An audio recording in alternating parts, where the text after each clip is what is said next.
আপনি কি জানেন ভক্ত কাকে বলে, ভক্তি কি, আর আসক্তি বা কি?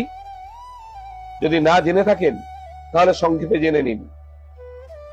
স্বামী পরমানন্দ মহারাজ বলছেন, দ্বিধাহীন চিত্তে ইষ্টে অনুরাগী ভক্তি, আর ভোগে অনুরাগী আসক্তি।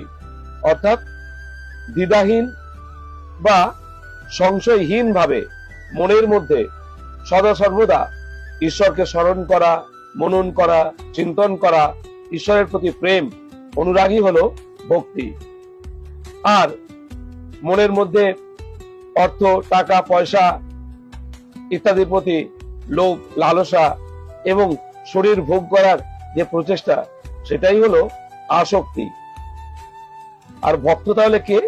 ভক্ত হলেন তিনি যিনি সদা সর্বদা মনে প্রাণে সেই ঈশ্বরকে স্মরণ করেন, মনন করেন, চিন্তন করেন এবং ঈশ্বরের প্রতি প্রেম, অনুরাগ বর্ষণ করেন, তিনিই হলেন ভক্ত।